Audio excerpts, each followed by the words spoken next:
Welcome welcome तो आज blog start होची हमर रोसई घरे तो रोसई घरे बर्तमान भात हो सारी तरकारी हवा पर आ बो बाहर परिया काटाकाटी करुच्ची आम रोसई घर हालत किसी भाया अच्छी तो चलतु बाहर जावा बाहर कौन हो सब देखा आमर ये कबाटे आपन कि पड़ लगे निश्चय कहे पूरा यहाँ देदेबा यहाँ देदेकि पूरा भल रकम देखा এইগুলা উপরে আনিবা আনিবা আনিবা আনিবা আনিবা পুরা তল পর্যন্ত তো কেবল লাগুଛି ଆମ ନିଶ୍ଚୟ କହିବେ ଏଇ ଯେଉଁ ପଡ଼ିଆଟା ଆମର ଦେଖୁଛନ୍ତି ଏଇଠି ଗାଈ ବାଛୁରୀ ବନ୍ଧା ହୁଅନ୍ତି ଆଉ ଏଇପଟରେ ଆମର ଖଳା ହୁଏ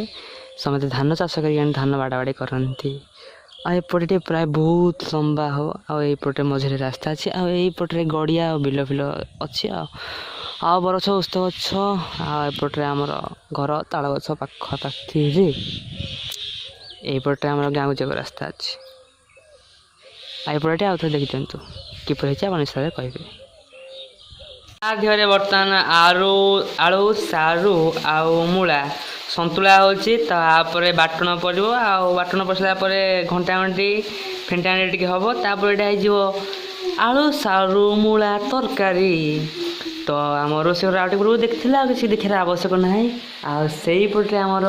ରୋଷେଇ ଘର ବାହାର ଯିବାକୁ ରାସ୍ତା ତ ଚାଲନ୍ତୁ ଟିକେ ବାହାର ଆଡ଼େ ବୁଲେଇ ଆସିବା ଏଇଭଳିଆ ଯିବା ଏଇଟା ହେଉଛି ଆମ ଦାଣ୍ଡ ତ ଭଲ ଲାଗୁଛି ନା ତ ଟିକେ ରଖୁଛି ପୁଣି ଆଉ ଟିକେ ପରେ ଦେଖା ବାହାରେ ବର୍ତ୍ତମାନ ବାଟଣ ପଡ଼ି ସାରିଛି ତାପରେ ଆଉ ଟିକେ ପାଣି ସ୍ୱାଦ ଅନୁସାରେ ପଡ଼ିବ ତାପରେ କଲର ଲଙ୍କା ଗୁଣ୍ଡି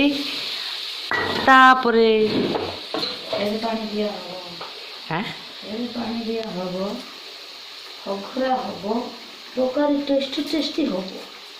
ବାସ୍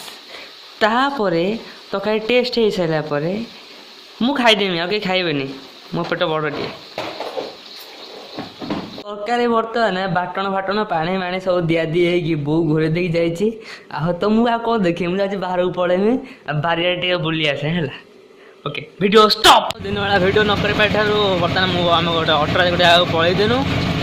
आती है फेरुचु कि आम गाँ भर लुक अच्छी तो वीडियो हो पारानी तो ये कही रखुच्छी आती आम गाँ टी किसी देखा जाए तो आपको के भल निश्चय कहे हाँ ये कही रोचे धन्यवाद पुणी देखा आउ नेक्स्ट वीडियो।